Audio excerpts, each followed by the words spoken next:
This is Unidelics, Culture Clinic Episode 4, How to Waste 20 Years in One Day. 20 years, 14 episodes, one dead woman, and still nothing fucking happens. Welcome to One Day, Netflix's latest emotional wallpaper where two attractive people orbit each other for 2 decades and somehow learn less than your average 12-year-old on TikTok. I watched it so you don't have to. And then I realized, this is our life. This is how most people live. Beautiful lightning, beautiful ideas, no arc, no risk, no change. Let's rip this thing open. I'm Tatiana Voloshin, career coach, cultural surgeon, nervous system whisperer, and your host here at Culture Clinic, where we do one thing every week. We diagnose the bullshit that's keeping you stuck in your job, in your story, in your own lukewarm Netflix arc. Mondays, it's brain fuel, mushrooms, microdosing, neurotools. Fridays, it's somatic deep work, breath, body, and truth. Wednesdays, right here, we dissect culture like it's a crime scene. Because it is. And now, the body count. The 2024 Netflix romantic drama based on the David Nichols novel spans 14 episodes and nearly 2 decades and still manages to say less than a toddler with a knife bag. You ever watch two people talk for 20 years and say absolutely fucking nothing? Welcome to One Day, Netflix's gorgeously shot, emotionally vacant adaptation of David Nichols' novel where beautiful people age one haircut at a time while whispering sweet nothings across decades. Emma is played by Ambika Mote and Dexter by Leo Woodall. Both talented, both trapped, not by time, not by fate, by a script that refuses to let them grow. They meet, they hug, they almost kiss, they drift, they cry, they die. No big ideas, no stakes, no movement, just vibes, nostalgia porn, and enough sad piano to euthanize a bear. This show wants you to think it's deep because it spans 20 years. But honey, you can scroll Instagram for 20 years and come out with more personal growth. What actually happens is 14 episodes of soft lightning and no spine. But okay, here's the plot. It's 1988. Emma's bookish and sarcastic. Dexter's hot and useless. They meet at graduation night, almost bang, don't, and instead form a spiritual connection. You know, that kind where no one says what they want and everyone's emotionally constipated. Every year on July 15, we check in. And what do we see? Emma changes jobs. Dexter changes shirts. That's it. That's the show. Sometimes they date other people, sometimes they don't. Emma tries to write, fails, becomes a teacher, slowly gains confidence. Dexter becomes a shallow TV host, implodes, gets married, has a kid, drinks his way out of it. There's no tension, no risk, no reckoning, no ambition, no class analysis, no collapse, no confrontation. Just neat little yearly vignettes where they almost say something real and then back away like it's a fucking ghost. But here's the worst part. Not once do these two challenge each other. Not once do they ask hard questions. Not once do they say, hey, why are we doing this? They don't debate. They don't interrogate their privilege, their choices, their pain, their politics. They just float in parallel forever. Until, of course, spoiler, they killed Kenny. Sorry, I meant the creative team kills Emma. Suddenly, tragically, she dies as a plot device, not as a person. Her death isn't a culmination, it's a cheap crescendo in a story that forgot to crescendo. A manipulation tactic, just to make you cry and forget that you just watched 7 hours of romantic air conditioning. What this show gets wrong is the problem of time. Time isn't scenery, it's pressure, it's choice, it's cost. It's the thing that either transforms you or crushes you. But one day treats time like wallpaper, gently fading in the background while the characters stay largely the same, just a bit sadder and better dressed. There's no internal reckoning, no external stakes, just two people in beautifully lit rooms failing to grow.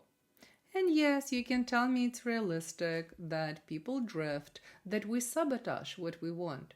Sure, but realism without insight is just repetition. One day spans 20 years without a single true transformation. Not in love, not in identity, not in ideology. A hamster wheel with pretty lightning. This isn't a story about evolution. It's a montage of emotional constipation. And now let's talk about what this show could have been. Same time next year, Bernard Slade's 1975 play, later a film, and yes, a Soviet cult hit too, and it uses the same exact structure. Two people, one day, every year, for decades. But here's the difference. They change. George and Doris don't just swap hairstyles and wait for fate. They argue, they confess, they contradict themselves, they live through wars, election, affairs, therapy, religion, feminism, failure, and it all shows in their language, in their bodies, in their choices. One year, George shows up devastated by Vietnam. Doris shows up newly empowered by women's lib. Another year, he's grieving a dead son. She's thriving in business but disconnected from her family. These aren't just updates. These are collisions. You feel the passage of time, not just in what's changed, but in what no longer fits. You see Doris evolve from a Catholic housewife to a radicalized businesswoman. You see George go from a guilt-ridden accountant to a man forced to confront his emotional cowardice. Time isn't a backdrop, it's a force. Every sin is a reckoning. Every year they return, they're a little less certain and a little more human. That's how you write a 20-year arc. That's how you respect the viewer's time. And that's where the real difference is. Same time next year doesn't just give you a romance, it gives you a mirror. You watch these two people navigate actual change, not because they wanted to, but because the world made them. Because time makes demands. And if you don't respond, it will roll over you anyway. So watching one day right after same time next year feels like stepping into a beautiful coma. Everything looks meaningful, but nothing evolves. And that's not just a failure of storytelling. That's how most people are living their lives right now. Are you in sync with time or just aging through it? Let's be honest, you're not the same person you were in 2015. The job market changed, the economy cracked, your energy shifted, your priorities shifted. Maybe your confidence did too. But you? What did you change? Because if your story still sounds like it's coming from 2015 or even 2020, you're not adopting, you're drifting. Same desk, same thoughts, same maybe next year. Except next year is already booked with someone else's plan. And this is why I created Career Diagnostics. This isn't therapy, it's not motivational garbage either. It's a 30-minute check-in for grown-ups who feel the ground shifting but don't have a map. We figure out what game are you still playing and has the game already changed. Because if you're not in sync with your time, your talent gets wasted. Just like Dex and Emma. Just like one day. Beautiful, wistful, full of potential, and going absolutely nowhere. Emma waited, Dexter wondered, and one day romanticized the idea that time will shape you without your consent. That if you just hold on long enough, something beautiful might happen. But time doesn't shape you. Your choices do. So here's your one-day moment today.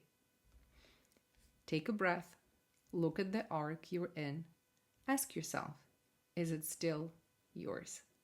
Go to Unidelics.com and book your career diagnostic session, a 30-minute reset that might be worth more than the last 20 years of drifting. Rate this podcast right now, smash 5 stars, leave a review, not for me, for your future self who needs this reminder again. Follow the show if you want clarity, joy, and meaning. You don't get that by accident. You get it by curating the shit you listen to. Send this to one person who's been drifting since the Obama administration. Make them uncomfortable. You might save their life. And if this episode cracked you open, good! Now keep bleeding. Next week on Culture Clinic, we're diving into a book that will rip the skin off your delusions about honesty, self-respect, and what it actually costs to be real. I'm Tatiana Voloshin. This has been Culture Clinic at Unidelics, and you've just been diagnosed. Stop floating. Start rewriting. See you next Wednesday.